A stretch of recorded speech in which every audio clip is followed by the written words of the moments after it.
Something Hungers in the Jungles of Vietnam by Sam Riding. One summer morning in 1967, I awoke to the sound of screaming. My platoon of U.S. Marines had been patrolling the jungles outside of Cu Chi, an area famous for its tunnel systems and a heavy enemy presence. We suffered casualties from snipers, landmines, and even crude bamboo traps. But no Marine suffered a fate as terrible as Corporal Park Hill. His remains were unrecognizable. He'd been torn apart, eaten from the inside out. The Marine that found him had to be evacuated an hour or so later. He'd gone rock-happy, driven mad by the unspeakable horror that had greeted him that morning. Intercepts of Viet Cong communications led us to believe that the Indo-Chinese tiger was responsible. Translators determined that the references to Quatu, or wild beast, must have been alluding to a rare but aggressive female that was prowling the area.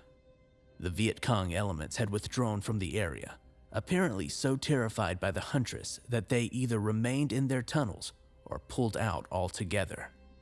We were tasked with pushing forward and then holding these areas to keep Charlie from returning. A week later, a quiet Marine from Donner Lake, California, shot the tiger whilst on fire watch. Private Reed posed for photos alongside the huge feline's corpse, his wide smile displaying how proud he was of being the Marine to take out the man-eater. But the killings didn't stop. Shortly after, another of our Marines got out of his fighting hole to take a piss during the night. He never returned. His remains, what little was left of them, were found on a riverbank nearby. Private Reed didn't eat his rations that day.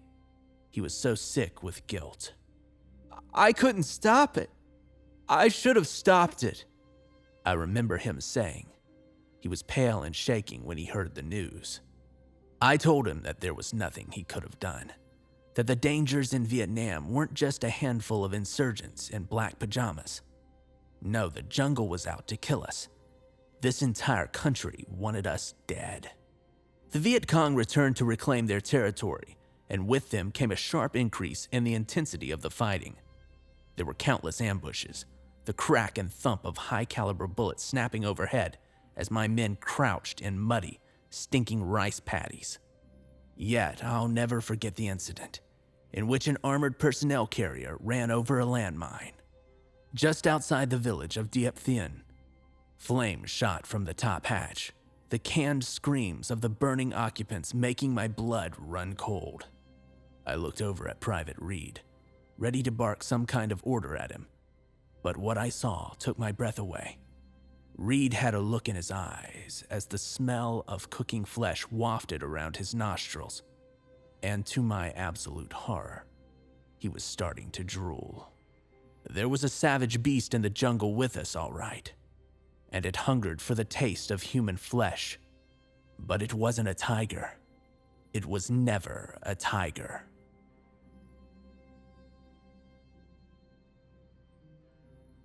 A Dog Saved My Life in the Nicaraguan Jungle by Lucky Socks 113. During the summer of 2004, I volunteered with a literacy organization to deliver children's books to the remote jungles of Nicaragua.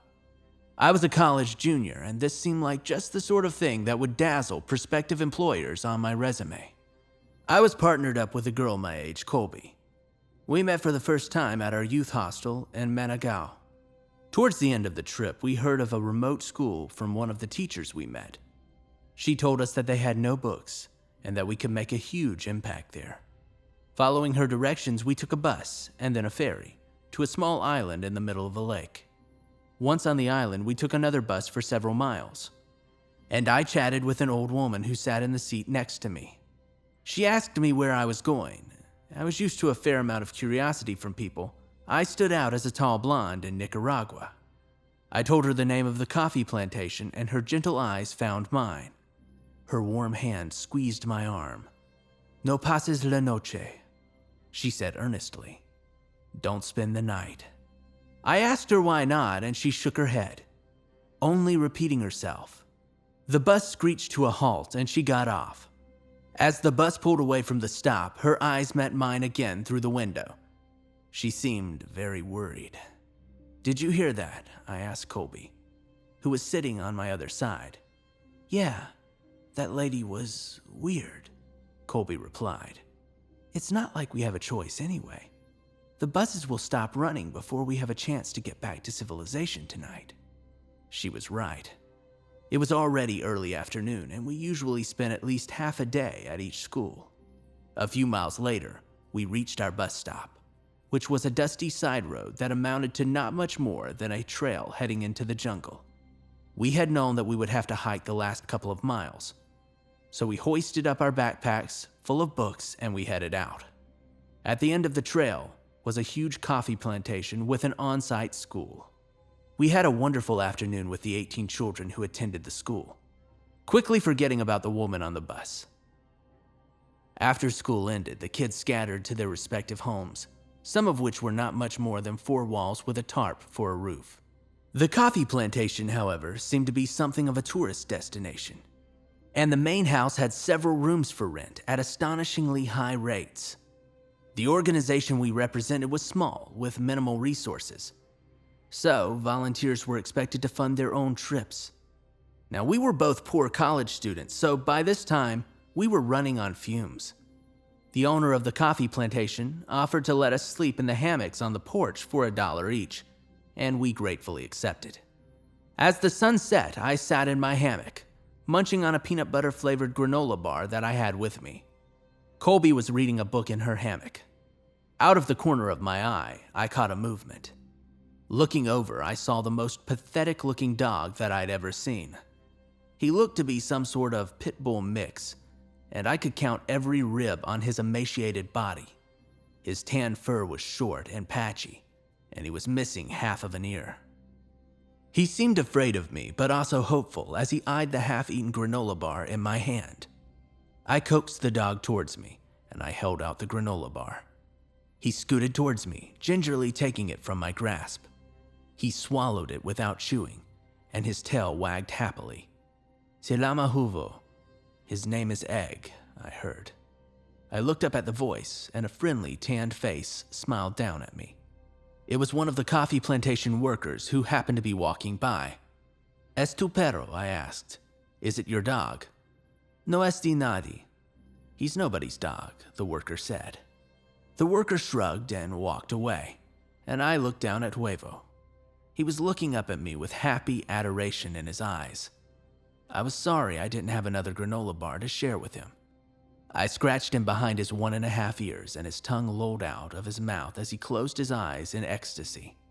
I didn't get the impression that Huevo got much love. "That dog probably has fleas," Colby said, without looking up from her book. It was a romance novel with a second-rate Fabio look-alike on the cover.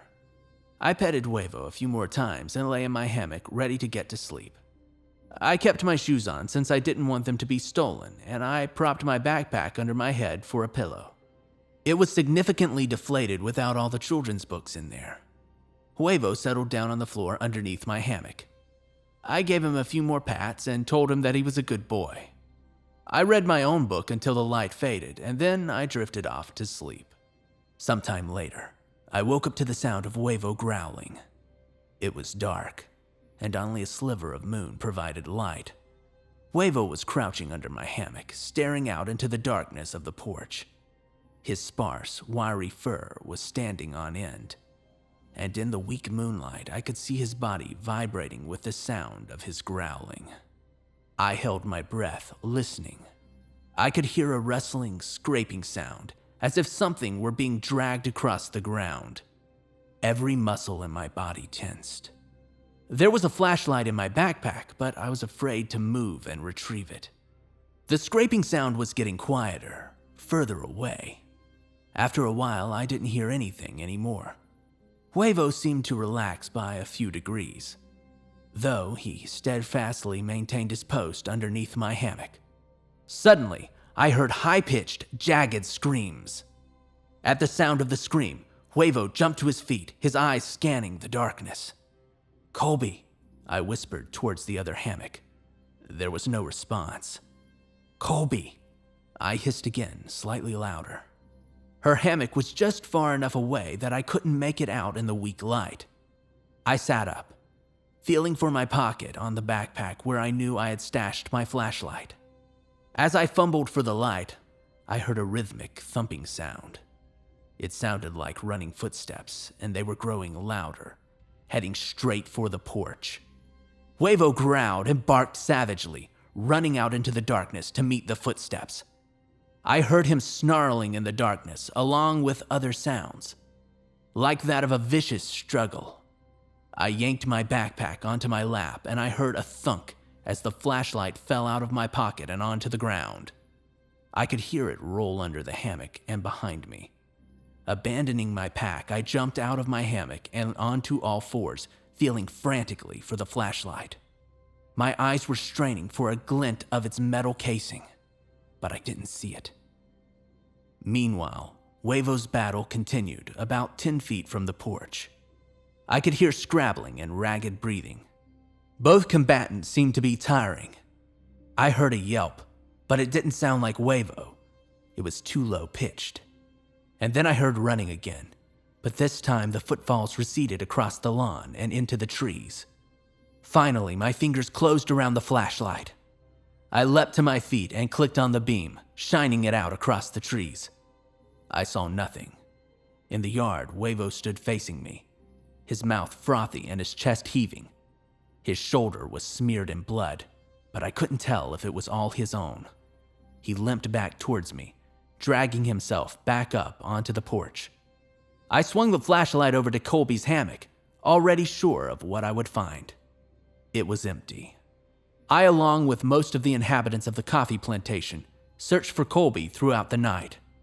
I yelled myself hoarse, screaming her name.